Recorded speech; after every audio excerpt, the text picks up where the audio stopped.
freedom has never been so fragile, so close to slipping from our grasp as it is at this moment. Our democratic opponents seem unwilling to debate these issues.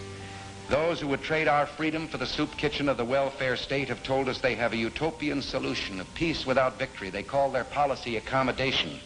And they say if we'll only avoid any direct confrontation with the enemy, he'll forget his evil ways and learn to love us.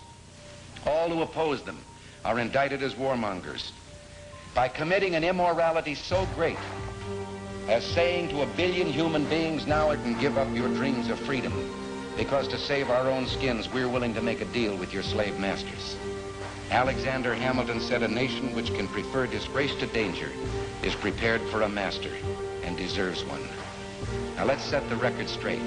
There's no argument over the choice between peace and war, but there's only one guaranteed way you can have peace, and you can have it in the next second: surrender. Admittedly, there's a risk in any course we follow other than this, but every lesson of history tells us that the greater risk lies in appeasement.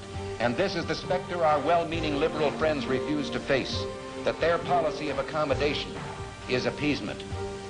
And it gives no choice between peace and war, only between fight or surrender. If we continue to accommodate, continue to back and retreat, eventually we have to face the final demand, the ultimatum. And what then? He has told them that we're retreating under the pressure of the war, and someday, when the time comes to deliver the final ultimatum, our surrender will be voluntary, because by that time, we will have been weakened from within spiritually, morally, and economically. He believes this because from our side, he's heard voices pleading for peace at any price. Or as one commentator put it, he'd rather live on his knees than die on his feet. And therein lies the road to war, because those voices don't speak for the rest of us.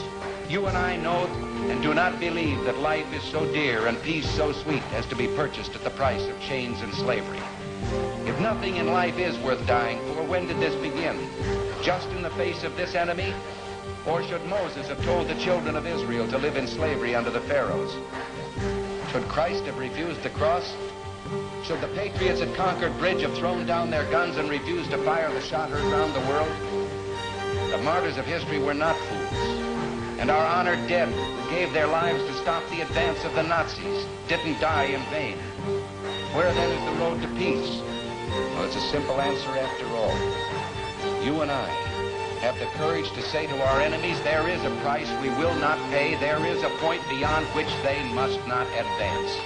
And in destroying, they would destroy that which he represents, the ideas that you and I hold dear. This is the meaning, in the phrase of Barry Goldwater, peace through strength. Winston Churchill said the destiny of man is not measured by material computations.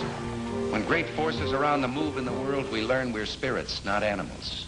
And he said there's something going on in time and space and beyond time and space, which, whether we like it or not, spells duty. You and I have a rendezvous with destiny. We'll preserve for our children this, the last best hope of man on earth, or we'll sentence them to take the last step into 1,000 years of darkness.